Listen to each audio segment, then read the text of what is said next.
I got into the game of golf is in 2019, the USGA, which is the men's, women's, and seniors, as well as the amateur U.S. Opens as we would know it. Right. Different than the PGA of America, different than the PGA Tour. Each kind of do similar things, operate tournaments, and have asset mixes that are the same, but they do kind of their own deal. They issued an RFP for the 2023 U.S. Open, which was in Los Angeles, at very historic Los Angeles Country Club. Not many people get a chance to get through the gates at LACC. They were issuing the rights for their hospitality. And I traditionally did not want to participate in RFPs. It's just tough. Everybody looks the same on paper. It's a race to the bottom kind of financially. But I said, I want us in the game of golf. So we got into it. Fortunately won it. So we delivered the 2023 U.S. Open in LA, where we set kind of premium hospitality revenue records for a U.S. Open. That introduced me to what was happening in the game of golf, which you're so familiar with. Like, golf is the epicenter to me right now of, like, what does it mean to go to a live event? What does it mean to have a hospitality experience? What does it mean to kind of go somewhere and spend an afternoon? What do I get in return? And the PGA Tour is at the epicenter of that.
What is going on, everybody? Welcome back to another Stay Tranquilo episode. We're here with Todd Fleming. We're here on hole 17. Todd, appreciate the time. We're going to have a fun conversation today, and we're excited for the tournament this week. Kind of hard not to have a fun conversation when you're sitting out in this, but I appreciate the opportunity, man. It's going to be fun to have this convo. Absolutely. I'm glad we're here. I'm glad we're here to make it happen, and the weather, thank God, is holding up. You never know. Let's hope it stays that way for the next 7 days, right? You never know what's going to happen. But before we get into the tournament, I actually want to talk a little bit about yourself and kind of your story. Yeah. Tell us a little bit how you got into the game of golf, how you kind of took over this role here at the Cognizant Classic, and just a little bit about your career. Yeah. How much time do we have? As much as you want. No. So I've had a pretty long career, all in the sports and entertainment space. But I got my start working in the NBA and the NFL on the team side of the business, selling. I started out selling tickets in the NBA for the Cleveland Cavaliers, and this was pre-LeBron. So this was Cleveland. This was original Cleveland LeBron, not what we know him in Miami to be, and then obviously post that. But it was not much fun. I mean, I worked for a 17-win team, a 30-win team, and a 32-win team. Tough. Out of 82 games. So it was learning how to build rapport and learning how to sell in some difficult situations. And then I got really lucky. I got a chance to go to Miami and work for the Miami Heat. Where I was in some managerial roles that were there during Dwayne Wade's first year, and then Shaq's year. So I saw kind of the beginning of now what we know of Heat culture, right? Really to be. So I was fortunate to be part of that. And then I went up to New York, New Jersey, worked for the Nets on their move to Brooklyn, which was great. There was a couple things I wanted to get done in my career, which was I wanted to be part of a city and state relocation, and I wanted to be part of a new build scenario, because those are just different from the business side. Absolutely. Those don't happen often. Right. We've seen a lot of expansion in stadium growth over the last decade or so, but back then it just didn't happen all the time. And so I wanted to have that, because that was like kind of a badge of honor that you could wear on your sleeve in your career. I switched over though then to the NFL. I worked for the Dallas Cowboys for a couple seasons, really on their move into what we now know as AT&T Stadium. We called it Cowboy Stadium. Right. At the time. So I worked directly for the Cowboys and the family, working on that, and it still is the largest revenue project that's ever been done in the world. Wow. and is still producing revenue for that stadium that's now, going into its 16th season, I think. So it's a lot of fun to do that. I got recruited to go back into the NBA as the stadium opened in Dallas to go back and work for a gentleman, we may know him, Michael Jordan. Oh yeah, sounds familiar. It's really for the Charlotte Bobcats, now the Charlotte Hornets. Right.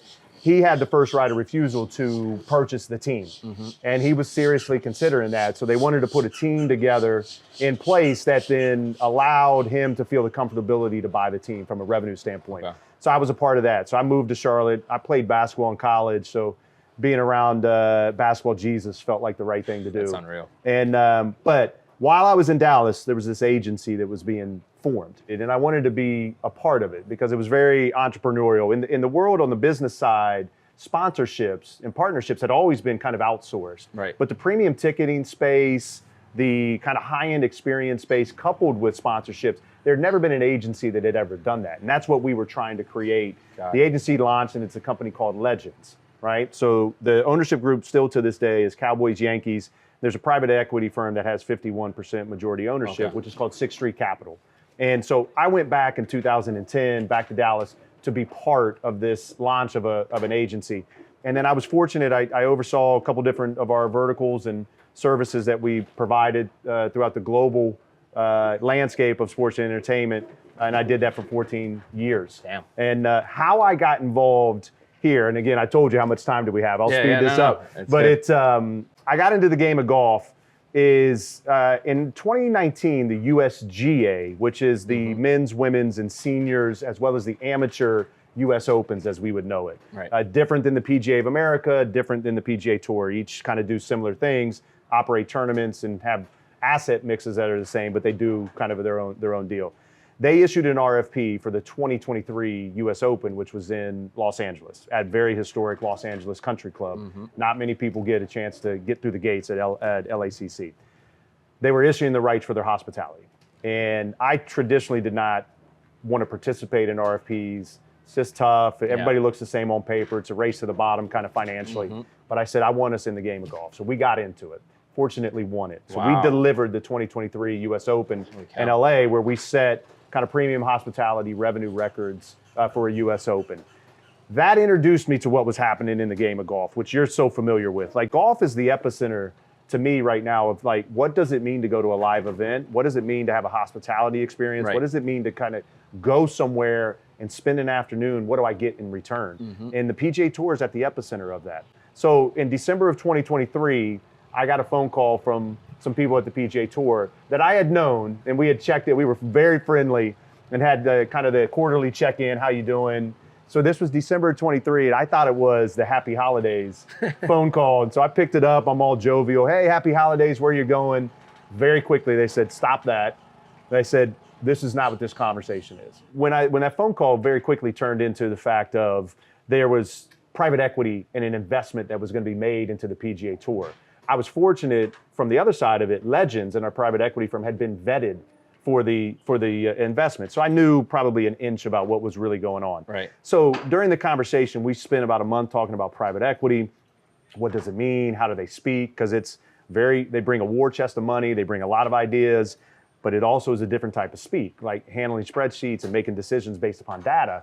A lot different than what some sports organizations do. Right. So we spent time talking about that, and then we very quickly pivoted to Palm Beach in this event, which was transitioning from the Honda Classic into the Cognizant Classic in the Palm Beach is what we know it today. And the combination of those two discussions over the course of 60 days, I got really excited about what the PGA Tour meant and what it was going to be doing and how transformative it was going to be. And so I jumped at the chance to take over this opportunity to run this event and play a part, from a corporate standpoint in some of the things that we'll do at the PGA Tour going forward. Yeah, that's a pretty incredible rundown. I left out the fact that I'm married to a Colombian woman, so all of this stuff. So I've been very fortunate to be kind of exposed to this international landscape. At the agency, part of my responsibility was to be a part and oversee some of our international engagements. And so I've lived abroad. I've opened stadiums in Spain and had work in Italy and in the UK. And so I've been very, very fortunate to be kind of exposed to this global kind of what do people expect and what do partners want from a global landscape. So I left that out, but we can dive in whenever you want. Yeah, for sure. But you brought up the fact, was the Honda Classic, now is the Cognizant Classic, right? Yeah, it's a mouthful. Yeah, I remember last year when we came, I was like rehearsing. I'm like, how do I say this? But I have it down packed now. But talk a little bit about that transition phase, right? Because you've been here now for a year, right? So you weren't necessarily there from the beginning of when that transfer happened, but you were already kind of involved. So tell me a little bit about that whole transition where you're getting a whole new title sponsor. Obviously, this tournament also changed dates, right? Yeah. It was a different time of the year during the PGA Tour season. And part of the reason was, hey, we need to bring more people here. We need to get a better field here. So talk a little bit about that. Yeah, I mean, look, it's, again, I wasn't involved in all of the discussions. I mean, I got a chance to kind of live with what was developed, which I'm happy with. But I think it starts with the fact of who used to own the event, right? Most of the co-sanctioned world, which is a lot of the events on the PGA Tour calendar, are PGA Tour events, but they're not owned by the PGA Tour. We technically only own 6 weeks on the calendar plus the President's Cup. And so, you take the other 36 some odd weeks of a calendar, those are co-sanctioned events. And most of those are 501c3s, so not-for-profit entities that own that. And the PGA Tour in the enterprises is a for-profit entity. So the first thing that we had to start with was the entity, the 501c3 that owned this, which is a great local organization called Children's Healthcare Charities. They go by the nomenclature CHC. We transitioned them off of the ownership, but to our foundation partner, which I think was really key in regards to kind of keeping some of the goodwill inside of the community, that you're going to go from a not-for-profit, for-profit, but yet the foundation kind of stayed in place. But then that brought in a kind of a level of discussion and rapport that needed to be built with a board of that entity. So I've tried to spend a great deal of time meeting those executives and making sure that everybody has the right alignment and the plan going forward. Then as you bring in Cognizant, very, very familiar with sports and really sports sponsorship, right? I mean, they have done Formula One. They just recently came off of that, but they've done Formula One. They had an LPGA event. They're very heavy into cricket, obviously because of their ownership group and the ties to India. And then they have also, are our partner in the President's Cup. They have a big partnership with us every 2 years in and around the President's Cup. But now bringing them on as the title, it's different for them, different for us, different for the community. So trying to tell that story of what does it mean, what do they stand for, what do we want to stand for on the go forward, was things that were kind of a work in progress. I think we got a lot of it right. There's probably a lot that I would look back on that we could probably do just slightly different, but that's normal everyday kind of life and business. But then from there, it was how do we recreate the experience, and we're looking at some of it now. And I thought it would be so intelligent to have my first week on the job be during tournament week last year. So it shows you that I'm not real intelligent. But it gave me an opportunity to just kind of take everything in, as we were talking about earlier. It's just sit back, talk to a lot of people, digest, develop an opinion, but try to use data to help figure out whether or not we're building and putting on the experience that our marketplace really wants. And so I've set out for the last 12 months to try to do that, to really kind of from this side of the house for the things that we can control, which is outside the ropes, the experience of what somebody's going to show up to have is elevated over anything that they would have had underneath previous kind of iterations of this tournament. It's not derogatory to what was going on here. It was really cool, but I've just tried to modernize it, and I've tried to sophisticate it a little bit to meet the Palm Beach County marketplace. The other side of the house, player recruitment. It's a huge thing. It's a huge thing, and it always will be a huge thing because players, injuries and schedules and lives and things take over about whether or not what their schedule may be on a year-by-year basis. But we're fortunate in the fact of the players are vested now in the enterprise, so they technically own this event. The second part of it is we've got a lot of those players that live in this marketplace, right? Really in South Florida in general. So we're very, very fortunate to be able to pick their brains, figure out what they like to see out of a golf course, what they like to see out of the amenities, what their wives and significant others like to see. I mean, I've gone as far as trying to have conversations with agents and managers about what is the best elements of a tournament that they have. So I spend some time recruiting. I maybe do it differently than what others in my position at other tour events do. I'm not going to necessarily go and be the guy that's on the driving range all the time. I try to put myself in the position of a professional athlete that's trying to go do their livelihood or do their job and win some money. I wouldn't want somebody trying to pitch me on a driving range. Yeah. So trying to do it in different ways, like control the experience, make it different on the outside, really work with our resort here at PGA National, which has been a great partner of ours, to how do we make the interior wise of when play is over and the players want to come inside or they want to stay at the resort and their wives are here. What are we doing, right? What are we doing on the inside to just make the experience so much more elevated? So I spend a great deal of time thinking about the consumer experience. I spend an equally a great deal of time thinking about the player experience and how do we keep pushing and elevating both of those year over year. Yeah, no, it's definitely, it's interesting because there's so many layers to all of this, right? You have the player side, and then obviously you have the consumer side. On the player side, you know, the wives come, the kids come, right? Families involved. So it's how can you make them as comfortable as possible when they're in these experiences? Because, like you said, they're going to pick and choose on the schedule what they want to play, what they don't want to play, and especially nowadays, it seems like it's a little bit harder than it was in the past to get some of these bigger names to play in these tournaments that are not signature events, you know, majors, things like that. No, I think that's it's a true statement. I mean, the back end of it is too, is that, you know, for umpteen amount of years, the gentlemen playing on tour, I mean, they're 20-year-old to 50-year-old men, right? Before they transition over to the Champions Tour, they're sole proprietors. Yeah. So for a long time, I mean, the type of grass that you have dictated whether or not I would play there, true. right? May not dictate whether or not I live in that marketplace, but it may dictate whether or not I play that course as part of my calendar. If I win another tournament, there's that sense of responsibility to go back. So it's an ever evolving kind of discussion and landscape. Yeah. For me, it's just like I approach it from there's certain things that I can control, or the team that I have that's really polished and doing this stuff. What can we control? And let's focus on the things that we can control, and that may actually win the day, because we're going to put on a great event that everybody likes, particularly the players, and maybe that helps us in the recruitment effort as well. Absolutely. But you mentioned something too.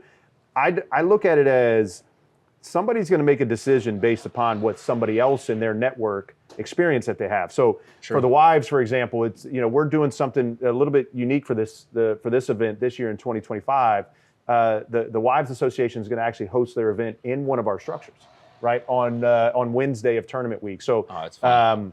The wives and significant others get together, they do an activity, and then they do a charitable kind of element to it. Nice. I said, please do that with us. Don't kind of waste your money in and around town. Let's figure out how we do that here and keep it all right here, right? I mean, their husbands are here, you know, husbands or boyfriends are playing golf on the Pro-Am that day. They're going to be on property. So let's just keep it as one big happy family, and let's try to accommodate everybody and see where that gets us in the long run. That's awesome. You brought up something too. You talked about data that you kind of look at on the consumer side, right? Mm-hmm. There's been a lot of changes to the course this year, and kind of your approach as to how can we bring more people in. One, what's some of the data that you look at to kind of inform some of those decisions, and then what have you done to kind of execute based off of that? Yeah, no, I think I wouldn't necessarily say I'm the most analytical person in the world. I mean, you know, at the end of the day, I'm a sales guy, so I like to roll from the gut a little bit. But data's, you know, in your business, in my business, everybody's business, it's now the new frontier. You got to understand it. You got to be soliciting it. So I would say we do it several different ways. I would say the things that we're going to do this year is there's going to be kind of monitors around the course. People won't see them. They'll be hidden and buried. But I'm going to be monitoring places of congregation, and for how long. Like how long when somebody comes through the gates, how long are they standing in one location? Because to me, it's like that's the experience. If we notice something on the front nine, which is not traditionally a place where a golf spectator would go, but if we see people congregating there, well, let's figure out how we elevate that experience, whether it's through more activation for general fans, or whether there's an opportunity to really create an experience there that may be paid for. So I think it's like monitoring movement. The other part that we monitor, again, it's from the revenue side. You're always going to be monitoring your direct buys. You're going to be monitoring the secondary market, and what is the value of the experiences that you've really put out there. So that way we're going to make the right decisions on price. We may have mispriced over. We may have mispriced under, right? We may have mispriced day by day. So, but just really trying to find that sweet spot is, what is our community saying? What is the buying community really showing from actual transactions that we can then layer into to make sure that we have the right price point, that we bring people into our fold and buy from us on a weekly basis. So that's one element. And then the last element there's two more that I'm going to be really kind of tracking upon. And one is this local food and beverage kind of element that I wanted to bring into the tournament. And you'll see kind of as we spend time later today and when you're here during the tournament. This Palm Beach County is bigger than Rhode Island, right? I mean, it is bigger, but from a square mile standpoint, it is bigger than Rhode Island. So Boca to Jupiter and everywhere in between is bigger, right? So we're never going to have what I would say this central beacon like a Miami would have, or even like a Fort Lauderdale would have, or even Tampa, right? Our counterparts.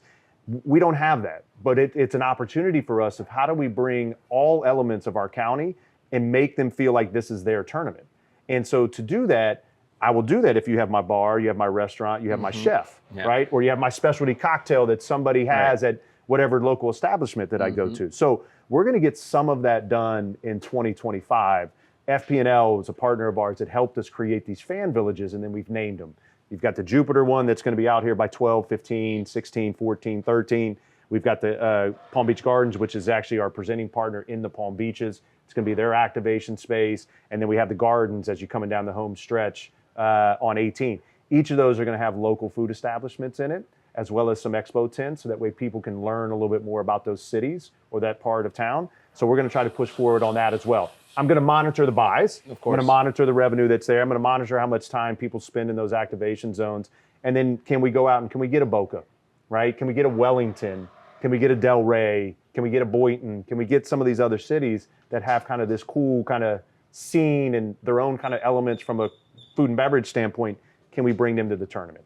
And then the last thing I'm going to be really, really monitoring is the TV. Not that that's necessarily within my domain, and we obviously have a great partner in NBC Comcast, and then obviously we're on ESPN Plus from a streaming standpoint, and we deliver this in 30 languages across the globe. But I'm just going to want to see how we stack up against other tournaments, and see if this rebrand, see if the elements that we're doing, to try to evolve this, if that's actually translating into more and more people watching as well. That makes sense. You look at it from like the upper funnel. How can you get these TV views and bring them into maybe people that want to come to the tournament? That's exactly right. Yeah. And then try to aggregate all of that as quickly as you can to develop not only a go-to-market strategy for the future, but also the experiential side. I mean, we were walking around here a little bit earlier, and I've already told you some things that I want to change for 2026. Right. Not that I dislike the products. I think people will love them, but maybe we just put them in a different place that elevates that experience. Right.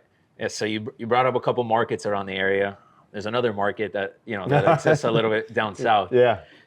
What can we do to kind of attract more people down from Miami to this tournament, right? Yeah. You had an event years ago at Doral Trump, right? Yep. Obviously, that doesn't exist anymore now, but there's still a massive community down there, right? And there's an opportunity to be able to pull some of that market down here. It's not maybe right around the corner, but it's still close enough. Hey, I'm a golf fan. I want to go watch a tournament. I mean, there's people that drive up to Arnold Palmer. I know. There's people that drive up to Players. So why not drive an hour, 15 hour, 20 minutes and come over here? So what is it that we can do to kind of bring more of that Miami element into the tournament as well? Well, look, now you're speaking my language, right? I mean, I loved my time living in Miami. I still have family that's there. And so this move back has been really good for my wife and I.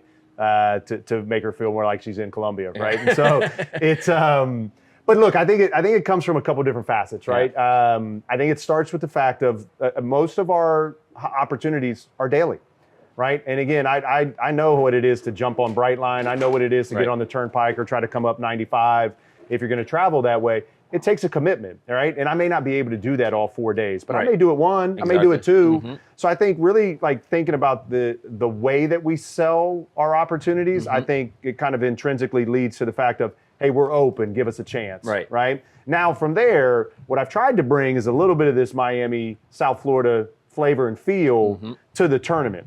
And, we're sitting in a structure right now that quite honestly really derived from the fact of, what does it mean to go to South Florida, right? And one of the coolest elements of South Florida is Soho House, to me, right? 100%. The one that's on the beach, I know the new one that just opened in Wynwood is really, really cool too. But that vibe, I mean, that is such a Miami kind of look and feel and such a relaxed scenario, but also at the same time, you know that you're going to get great food. You know that you're going to get great service. You know that you're going to have a great cocktail. Oh, yeah. So I've tried to create that here in this thing called the Yellow Flamingo Club, and then try to expand it to give them the best of the inside the resort and the best two locations on the golf course to try to give them this kind of seen and be seen type of feel to product. So I think thinking through the products, not only how do we sell them on a day-by-day basis, but how do we really try to align with the segmentation in the market that we're really trying to go after. Right.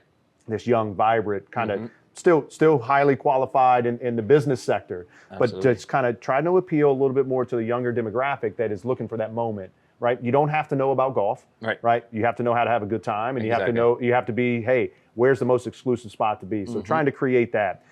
The other thing then is in partnerships, right? And to me, we've done a pretty decent job of being able to go down into Dade, Coward, and Broward County to a certain extent and get some of the businesses and people to come up. But we have a partnership with Brightline. And I think we want to expand that for sure in the future, because I think that's probably the easiest way to make it accessible and easy for somebody to say, hey, I'm going to wake up, I'm going to go downtown, I'm going to catch the Brightline, I'm here in an hour into West Palm. Can we have a shuttle that's just specifically for Brightline kind of customers and bring them immediately to our front gate? So huge, I think you're going to see it kind of in that type of facet, continuing daily to make it easy. Right. Trying to really think through the experiential to kind of meet kind of that consumer segment that, again, is so popular in Miami, and then ultimately have the right partnerships, at least to give somebody an option to get here much easier. Yeah, convenience is always going to play a factor. Look, if you can tap in to just create some sort of convenience in it, it'll definitely drive. I would tell you, after living in Europe, I would have never thought that Florida would have looked like Europe from a train and a tube perspective. But what they have going is incredible, and I want to continue it. And you may see me on the Brightline on a Sunday morning. I'll go down and hit Soho, and I'll be down there, have a nice meal, sit on the beach, get some sun with the wife, and be back up here before the kids even wake up. So it's perfect. Hell yeah, that's awesome. So let's talk a little bit about the field for this week, right? You got Shane Lowry here, you got Ricky Fowler, you got a couple other big names that are going to be here, and then you have the amateur and Luke Clanton that's gonna be out here as well with a lot on the line. A lot on the line. So we'll start with the big boys, right? So we've got 16 of the top 50 in the world right now, and they actually have till 5 o'clock tonight. This is filming on a Friday before tournament week, so they actually have till Friday 5 o'clock tonight to drop their name in. So we may get a few more. We have half right now of the top 30 in the FedEx Cup standing. So our field is strong. The best golfers in the world, they're playing the best golf right now, are going to be here next week. And then you start to get into the fun kind of some of the exemptions that I've been able to give. And you mentioned, we've got a lot of great guys that are coming on the exemption. Luke is going to get a lot of attention. Of course. Local, right? South Florida, Florida State, #1 ranked amateur in the world. And what he has on the line this week is I believe if he makes the cut, he's earned his tour card. So to me, this could be a really great story, and it's been so fun to work with him and the people that are inside of his camp to make sure that this was a reality for him to try to do it in his backyard. What a story it would be. And then hopefully he performs really well, makes the cut, is maybe in contention coming down Sunday, secures his spot, and then now we earn a place in his heart for years over the future that this becomes a stop as he continues to grow his career. But I've been elated with kind of the response from the players to what they understand, what we're doing, what I've tried to do with the resort, and how we make that more easy and accessible and fun for them and their families. And then ultimately, we could have a dark horse that shows up here. I mean, our 2024 champion, Austin Eckroat, I think he came in here last year somewhere between ranked 80th and 90th in the world.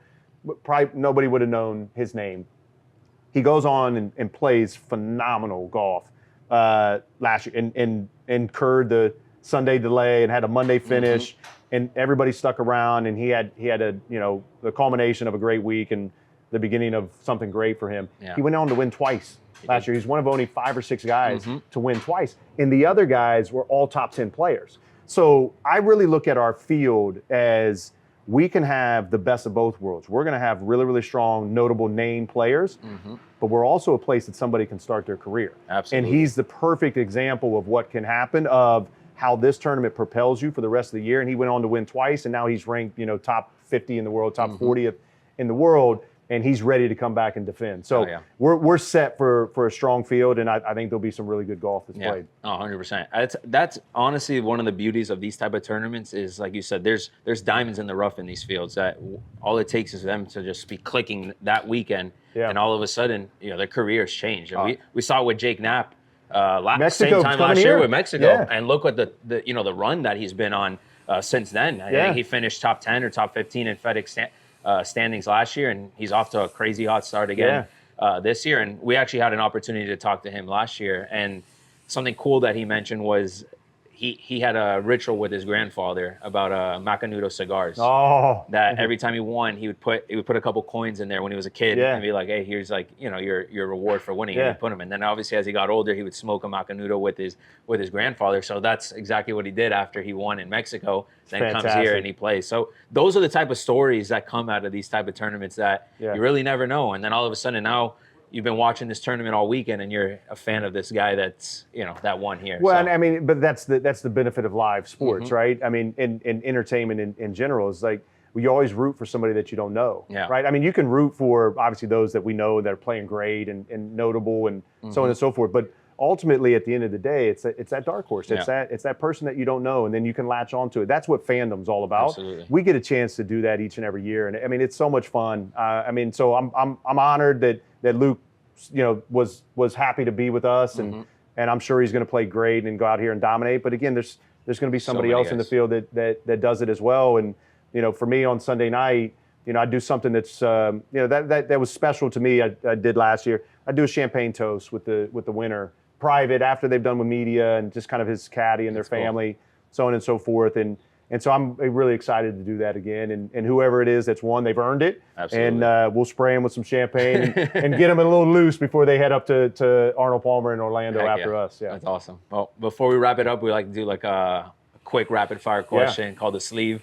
So first question, I want to ask you, what's your favorite hole on the course? It's actually on the front, if you can believe it. Well, so the back, I mean, everybody's going to say 17, which we're on, which I like, but it's damn hard, right? So, but actually one of my favorite holes on the course is number 8. It plays dead straight, but there's water in play off the tee for all of these guys. And then if the wind's kicking up, like they're going to have to, there's a crosswind that's always going to come. So it fits my eye off the tee. I never seem to play it real well. But number 8's really good. 7 is fun. Long par 3. We had 2 hole-in-ones there last year. But if you had to ask me my favorite hole on the back, my favorite hole on the back's probably 14. Because, again, it's your last kind of moment before you enter the bear trap. I played it on Wednesday. I actually played the bear trap in pretty decent fashion. I love, obviously, 15, 16, 17. Yeah, it's a great and then 18 is a beautiful finishing hole. So it's not hard. It's hard to not like all of them. Of course. I don't know why. I like 8 for that approach shot into that green, and the Duffy zone is there in the back, so it's a nice backdrop. But that's my favorite one. I remember last year they added a couple bunkers with them. Did they make any changes this year? No, we haven't. We're talking about it for 26 and beyond. The resort went through an ownership change, so they're going to come in and put their feel and stamp on this as well. They're working with us every single day on what we want to do. There'll maybe be some tricks that get put into play, whether it's trees or bunkers. There's going to be something that'll be different for 26. Cool. Favorite club in the bag? Mine? Yeah.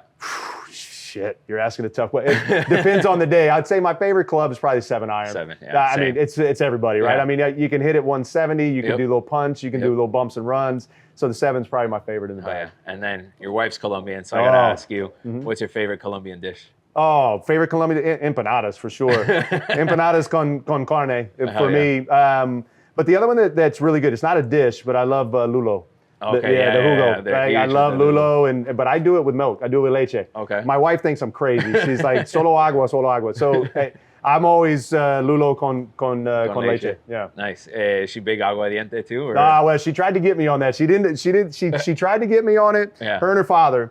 But I didn't succumb to the traditional gringo. To the traditional gringo where he passes out. But I do like agua diente, but I only like it from there. Yeah. It's because they do the sin azúcar. Yeah. Exactly. Sin azúcar, and that's the best because you can drink that all day. Like water, bro. All day you can drink that shit and not have a hangover. It's great. Yeah. The first time I went to Colombia, I went to like the Colombian barbecue. Yeah.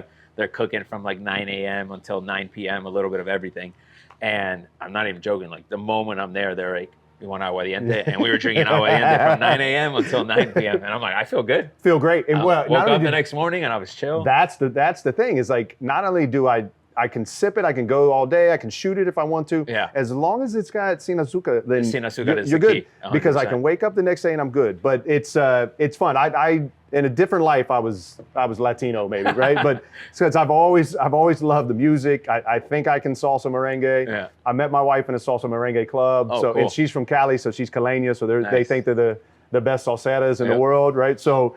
But yeah, I'm trying to bring some of that into the 100%. tournament, and because I just want my family's touch on this a little bit too. It's But fun too. People gravitate to it. oh wait, I mean, how can you not? When you hear the drums and you hear Your body just you wants hear to the start horns moving. going, you just start moving and you just can't stop. Whether you can dance or not, just start moving. It's true. Well, appreciate the time. This was fun. Yeah. We're excited for this week and hopefully a good tournament. I appreciate it, brother. Yes, sir. Thank you so much. Absolutely. Yeah, thank you.